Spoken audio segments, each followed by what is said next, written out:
Welcome to the Transform Sales Podcast, where forward-thinking business leaders come to share their experiences and ideas, learn from each other, and amplify their results together. Hey guys, Amir Reiter here at the Transform Sales Podcast. Jeff Harsh, got my friend, CEO, and founder of Concept Sales. How's it going, man? It's going good. How you doing? I added sales today. I think it's just concept, but I know you do sales, so I added concept sales. But is it concept or concept sales? That sounds good. Concept services is actually, and then we just shrunk it down to concept. I like sales. Yeah. I'm just joking. But it was good meeting. I met you a year ago. I think I met you a year ago talking about our pivot, how we're changing.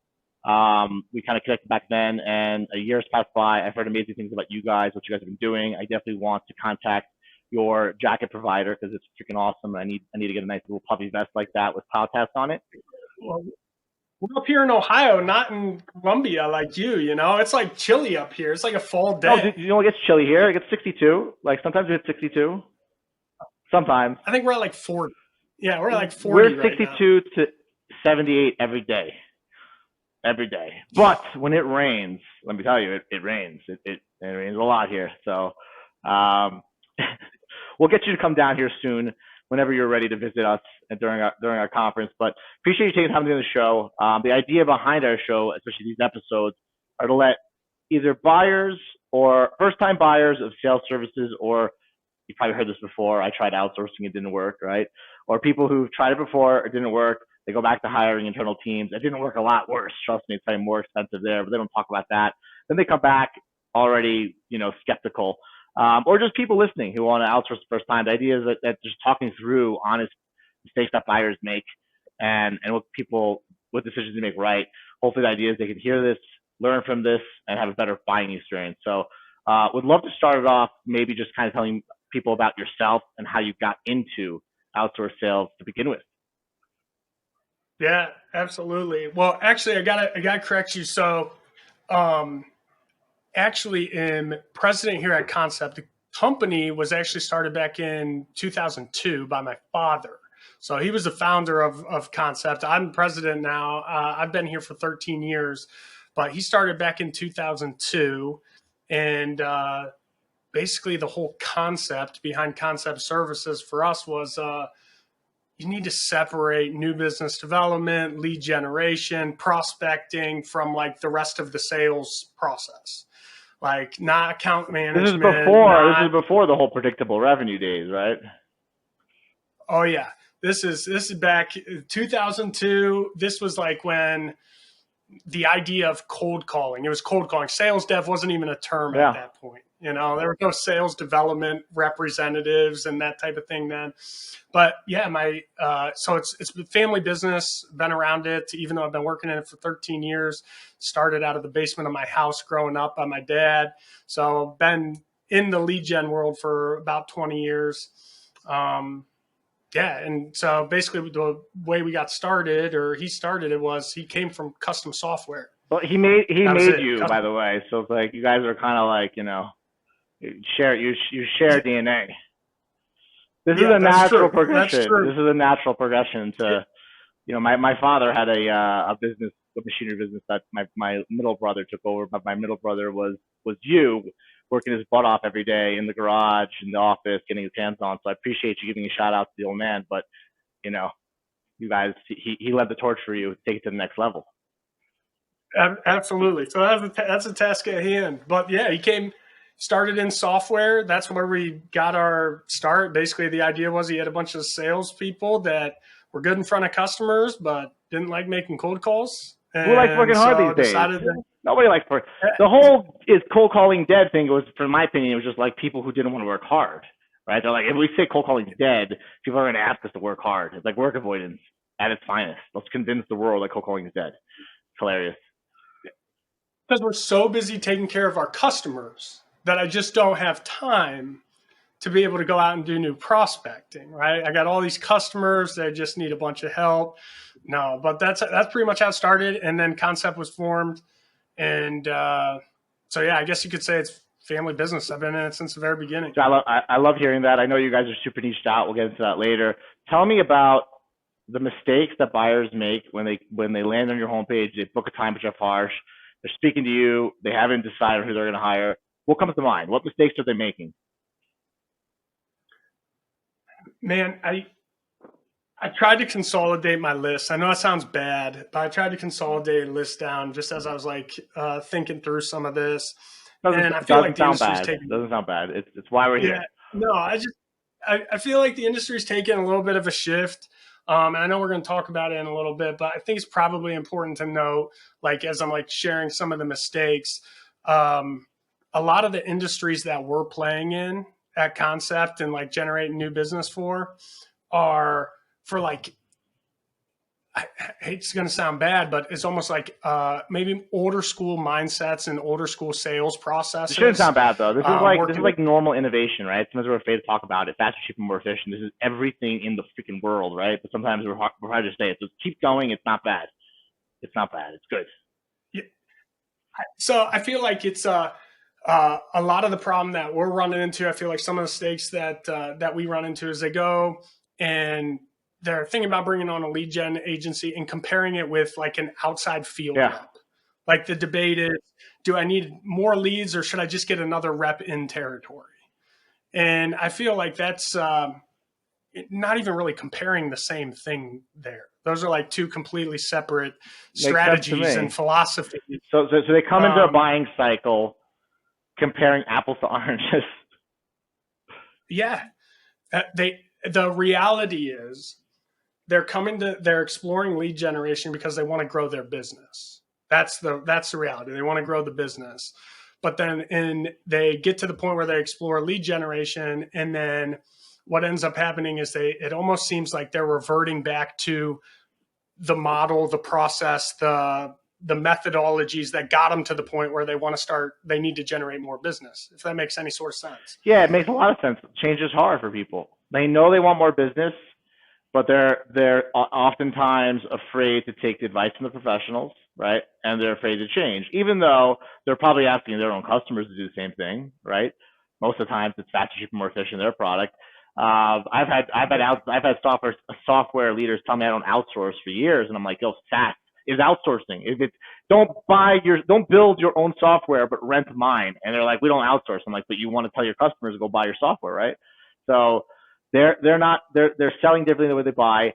Do you and it's also, what I found too is that people sometimes when they're profitable, right? You're a profitable company, hard to change, right? Do you find that some of your buyers come to you where they know they need more sales, but they're profitable, so they're afraid to do what it takes to change anything because they're profitable? Do you think that ever weighs in on their decision making? Oh, absolutely. I think what's also interesting is obviously just like the economy, where the market is, plays such a huge role in that. If the market's up, they are not wanting to change to take advantage of the market. If the market's down, they're fearful to make a change right now because they're trying not to do something too irrational or different, or shake things up for fear of losing something, or whatever the case is, not evolving. That makes sense. So basically, what you're recommending too is try an outsourced sales program when you guys in good times, so you can build out the math, build out its success, and have it as a lever for revenue. Versus you're now in a downward fear cycle and you make no decision, which is logical to me, right? Yep. 2 + 2 = 4. Absolutely. People forget that. So if your sales team is doing 2 and concept's doing 2, you have 4, right? It is not this or that. And there's a weird notion out in the sales world where it's like, oh, I want to work in an outsourced sales company for a couple months, get going, and then hire internally. I listen to these people. I'm like, well, it's a math game, right? So it's like if you hit $5 million in revenue in year one and you had to open 20 million in pipeline, potentially to hit 10 million the next year, you might have to open 60 million pipeline, exponential, right? It's like this tree back here. The low hanging fruit's gone, and you got to dig a little deeper. So people are hiring the wrong way, right? And they're planning the wrong way, and they're buying out of fear. What else comes to mind? I know you have a lot. Yeah, no. Another one that came to mind is I feel like when as they're going through like the analysis of, I need X amount of leads. Like I did some quick math, and based on our conversion rate, if I can get X amount of leads, that should get me to where I need to be. I feel like one of the maybe misconceptions or misses is a lot of times when they're going through and doing that evaluation, their close rate is based on existing customers reaching out and asking them for something new. They're basing it off of a referral that they got from one of their good customers.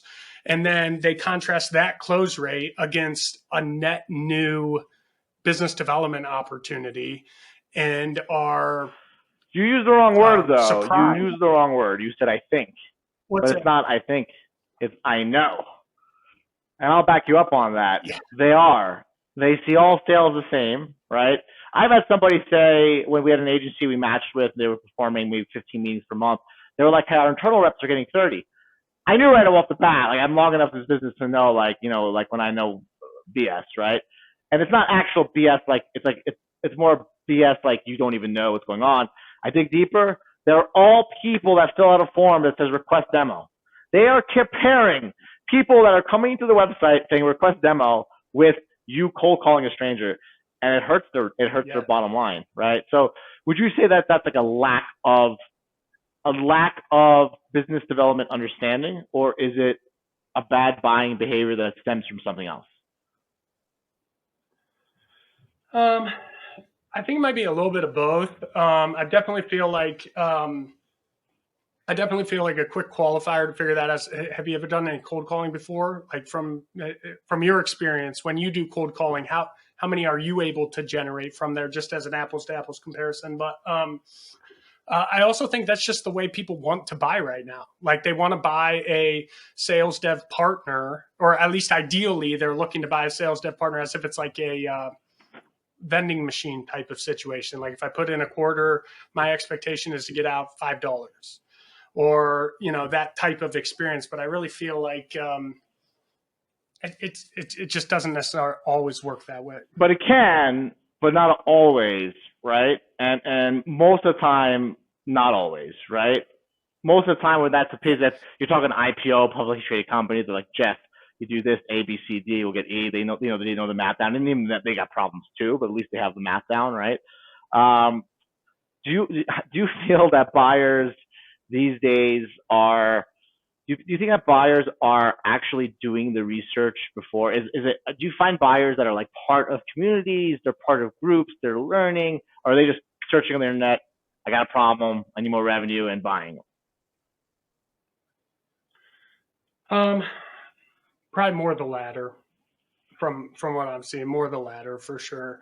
I think a lot of times the people that are looking for lead generation as a result of, I just need more business. So what's the answer to that? The quick step or the initial response is, I think we need to get more leads in the pipeline.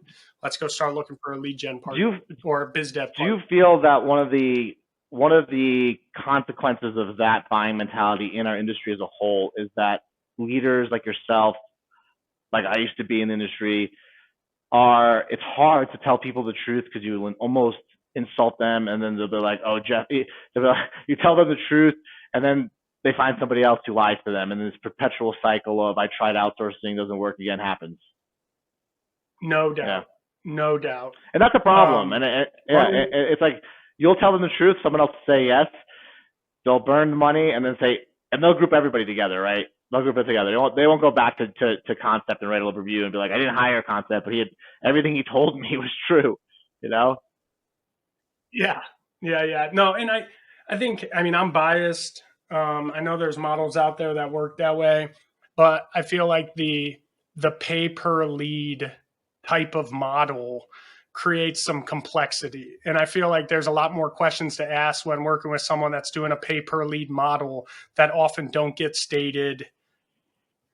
clearly stated as to how they're getting to that pay per lead model. Yeah, well, I know many pay per lead agencies. Some of them actually, incentivize people to take meetings with trees and things like that, so that they're doing what they got to do to get meetings. But I've seen good and bad in them too, right? Like I've seen agencies that do pay per meeting that were very expensive that didn't convert. I've seen ones that were very cheap to convert it. So I've seen everything these days, right? And I think the big thing is just visibility into your pipeline.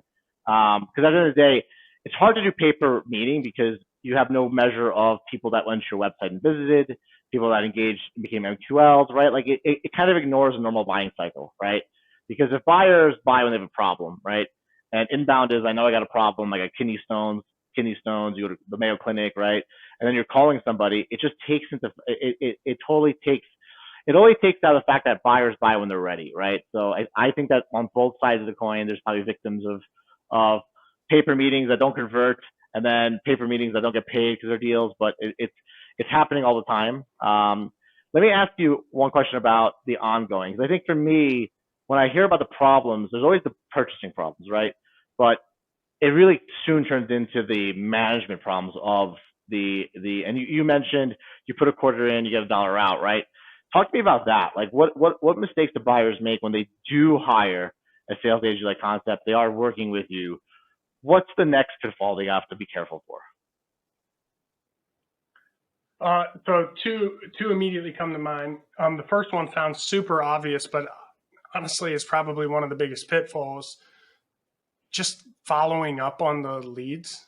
Just like actually they go through all the work to develop a program, a process, come up with ICPs, do all the math, do all of the contracts to get everybody's bought into that. And then you start funneling leads over. And for the first 2 weeks, things are going. And then there's just no follow-up on the leads downstream from there. And so I know that sounds like an obvious miss, but it's surprisingly very common. Wait a second. The obvious miss? No. I'm like, if you even listen to some of the biggest life coaches, like what's his name, Tony Robbins, they're saying the most obvious things over and over again. So it's the obvious things that lead to success, right? Like wake up in the morning, work, follow up with your leads. So I don't think I think it's actually, we live in a world where the obvious things are missed, right? It's like the basics are missed. Do you think this is a symptom of the fact that they don't understand the difference between outbound and inbound, and they don't take into account the fact that somebody who has a problem is going to follow up with them, right? Like if I need a software for event planning and my event is in January, I might email you 20 times to get that software. But outbound by nature is different. You're asking somebody to earn their time, to educate them. Is it laziness, lack of education, both? I think it's both of those, but I think there's another piece, a big piece inside of there, which is having a system or a process to even be able to see it happening. And so the most common one that we come across is not having or effectively leveraging like a CRM tool. Isn't that crazy? It's crazy to think, like, I live in a world where like CRMs are like everywhere and everything, right? But there's most of the world doesn't have CRM. It's crazy. They don't have it. And so the way that conversation typically goes is, hey, I know we sent you over, and I'm not talking necessarily with Concept per se, but just like in the area where you don't have a CRM, it's, hey, we sent you over 10 leads. What happened with them? And the feedback is, well, I called them, wasn't able to get them on the phone, or nothing really turned out with any of those opportunities. But there's no way to without a CRM or a tool or process to be able to hold somebody accountable or even just see whether or not that actually took place. You're kind of just throwing leads into the abyss with no means of tracking what's happening downstream and optimizing from there. 100%. I've had so many calls where people have come back to hire an outsourced sales agency, and I asked them what went wrong the last time, and they said, we fired the agency because we didn't have an ROI. And I go, why do you call me now? And they said, because $1 million deal just came in and we tracked it. They had a CRM. We tracked it back. It was outsourced sales industry. What is the right amount of touches that you recommend? Like, what have you seen? And by the way, it's different touches, right? Because there's a touch from somebody agreeing to a meeting to booking a meeting, right? Like sometimes if people agree to a meeting and the meeting happens fast. Sometimes a meeting gets agreed to, but then doesn't get booked. He gets a vacation. You have to follow up 30 times, right? Like, is there an average that you recommend for follow-up, or is it just different for every instance? So just to clarify, you're talking like after a meeting is booked, it gets sent over to the sales team member for them to follow up on that. How many times should they be in front of them, or at least try to get in front of them before they? Especially if you know they're qualified, right?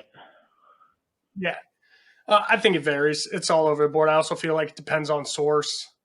Too, I feel like if it's on the inbound side, there's probably a likelihood that it's going to be a little bit easier to get them on the phone because they reached out on the first place. But I feel like on the outbound side, it's going to take more than 1-2 touches. If they don't get back to you on 1 or 2 touches, you can't just rule that thing out.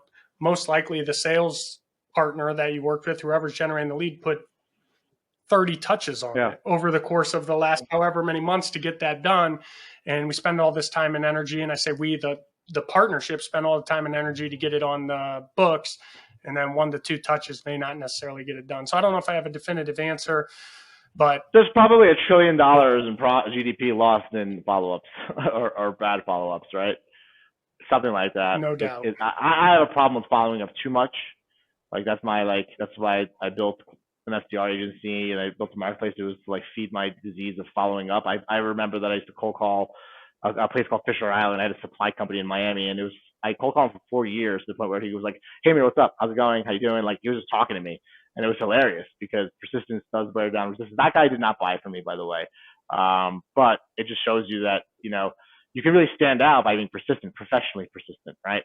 It's not like, hey, buy now. It's like, hey, man, do you want to miss anything? Do you still need help? And people will tell you a professional no, but if you don't get that professional no and you're not being professional, don't stop, right? There's nothing wrong with being persistent. Talk to me about your best buyer. They're listening on the call right now. They're listening to our podcast. Who are they? What do they look like? Are they service or are they a software company? Let's start there. So we work with both. Started off in software, still have a lot of software customers.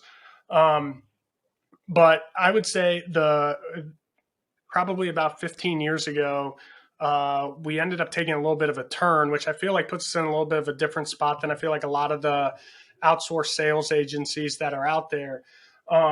While it seems like the sales dev space has been like largely associated to that of like tech and software and stuff like that, and more accepted in that space, we found ourselves having a lot of success calling for manufacturers, industrial companies, supply chain companies, heavy equipment dealers, truck sales, forklift dealers, construction equipment dealers, and OEMs. And I think the reason for it is they're big ticket items. I have longstanding customers that are in the space that are selling big ticket supply chain solutions, big ticket equipment, $500,000, $1 million pieces of equipment, where the value of the leads are substantial. So that's easier. It's a clearer way of seeing an ROI, right? Well, yeah, you get a deal that comes over. And in contrast to maybe some smaller ticket software stuff, it could be $1 million deal that comes through from a single piece of equipment. It's worth the continued outreach, the continued pursuit into those spaces because the deal values are so large. So I would say we ended up going more in that direction. We work with a lot of manufacturers, a lot of people inside of that space. I would say another ideal scenario for us in terms of customers. So we're a Salesforce consulting partner and a HubSpot consulting partner. We're actually a Diamond HubSpot consulting partner, which would put us in, I think the last time we looked, it's like the top 3% of partners in the world are Diamond. So we're super proud about it. And I need some HubSpot help, by the way. I'm gonna hit you up after that. Yeah. Well, we should talk. But so I feel like a big fit for us that makes them also a very good client for us is someone who believes in CRM. They see the value in making sure their CRM is a resource for them, and preferably if they're in Salesforce or HubSpot. A lot of our clients, we actually work live out of their Salesforce or HubSpot CRM so that our process actually is like embedded into their system. Not only the leads, but all the data that we get from our calling efforts. And I put that down as one of the other big mistakes that I often will see is just not valuing the non-appointment data from a partnership. It's market validation. That's everything. People like your product, they do not like your product, they like your messaging. That's so much value in that. They see it's not that they don't. It's that they think it's helping them to turn a blind eye. You know what I mean? Like somehow they're going to benefit from being like none of this has value, which really does, because there's trillions of dollars of companies that play in that space of awareness, consideration, decision, right? And then all of a sudden, there's like people, they hire an agent like yours, and people skip all those steps, right? The buyers don't live in that step. It's just either meeting or buy, right? So, yeah, yep. I'm like, that's unfortunate. We got to educate them, right? I think it's up to us to educate them. Listening to who your best buyer is, it actually ties together, right? why are you guys the top providers with HubSpot and Salesforce? It's because your niche, where you help these industrial companies that are selling big ticket items, they've been around 50, 60 years. They're the most likely not to have CRMs. They're the most likely to have a CRM and have a failed implementation, right? Some of these guys have Salesforce, have HubSpot, they're using it well. So it's like, now it makes sense, right? Because I could imagine that if I am an industrial, because we did, when we were a service company, which we're not, we worked with a company called Rubima, and they did maybe 50 million a year in revenue. And we worked with them for 2 years, and their account executives had 1 to 2 follow-ups, and they wouldn't fire their account executives because we didn't tell them to fire them. We're like, this is very not normal, right? Like they should call 2 times, more than 2 times, right? And one thing that I would say consistent about those companies is that they have a great product, they got product market fit, and they're usually going to have a hole in their system. And it makes sense because if you're coming in to make meetings and you're coming in to join a pipeline, you're actually in a very good position to lay the foundation for what they need to do to get virtual work done anywhere in the world and for you to work. So that makes a lot of sense to me. I could imagine that 85% of those people are in that situation. What's super fascinating too is the industries as a whole tend to be like that. Like either I have a CRM, but no one uses it. And, we had one, we don't like it, or, we're not interested in exploring. But because the industry for the most part as a whole is like that, for those that take advantage of it and actually use it, it creates this crazy competitive advantage. Like if everybody else is working off like little black books, right? And that's like the industry standard. And then you get someone in the footprint that's actually, or in the territory that's actually leveraging data, leveraging marketing automation, leveraging like Intel strategically for outreach and like ABM and stuff like that.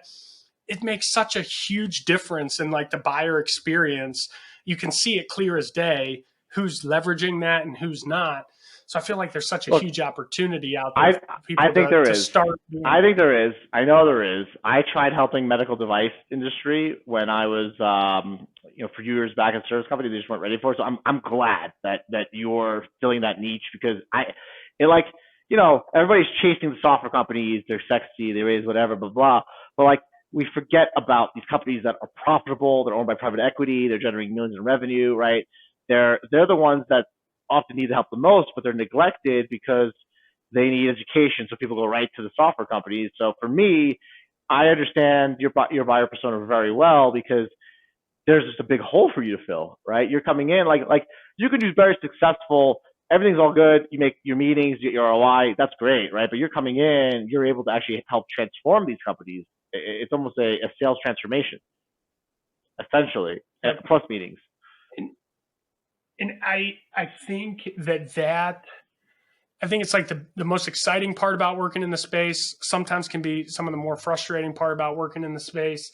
But I feel like at the end of the day, and I know this sounds weird, but generating leads seems like that's more of the easier part of the process. I know that sounds odd. Like that doesn't seem like that's the tricky part. The tricky part is getting a process that's closed loop, being able to track it throughout your whole entire system so that you can optimize downstream from there to keep getting better so that you can generate more leads for less downstream.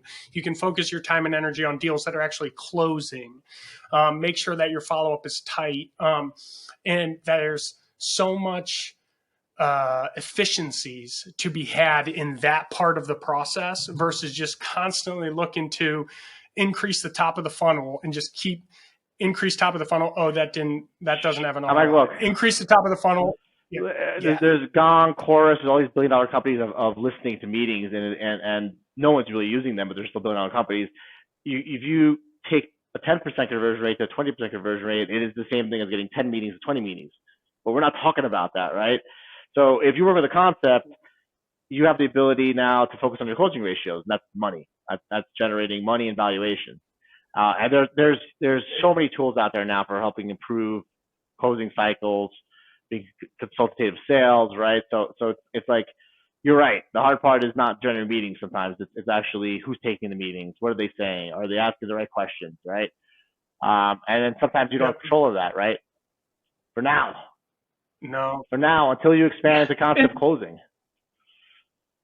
Yeah, man, Well, that's what took us down the CRM path in the first place, was just Fixing like, problems that people okay, have. so yeah, you send over all these leads, and the question is just like, well, I'm not quite sure what happened with them all, if I'm being honest. Okay, well, we need to get something in place to be able to track this. Let's start talking about CRM and Salesforce and HubSpot. You know, to us, those feel like the best in They breed. are. We feel like those are the I'll industry start. leaders. And I'll stamp that in my opinion too.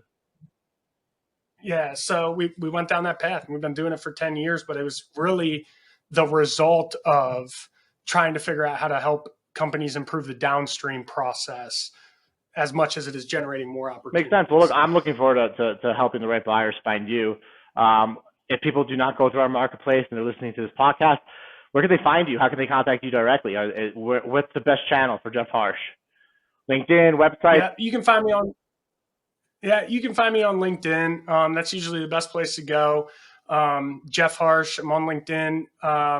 It's Jeff Harsh CS. And then also you can get me by email, jharsh, HARSH, at conceptltd.com. Jeff, you're the man. I'm probably gonna proactively reach out to some people in your space because I actually admire who you're helping and how you're helping, because it affects me knowing that these companies have so much left on the table. So like I know who you're helping and how you're helping. So I'm probably gonna get my hands down and dirty and do some outbounds and contribute to you. It motivates me. I'm like, at the end of the day, I'm an SDR for you now, right? I'm running a marketplace. So I'm dishing out the best fits. So I feel like I'm an SDR for the SDRs, and I love people who actually care about the customers. And I like agencies that actually, go above and beyond what you guys are doing, because you're literally building out more products to serve the problems that you find in your niche, which is unique. Um, Appreciate you being on the show, man. This has been great, and I hope to have you back on talking about some other subjects and topics later on. Yeah, absolutely. Always good catching up, and appreciate you having me. Likewise, everybody. Transform Sales Podcast. You can find me LinkedIn, Instagram, everywhere. Amir Reiter. You just put my name, AmirReiter. It's a good thing about having no one else has your name. Easy to find and easy to reach. Jeff, thank you, man. Take care. Yep. Thank you.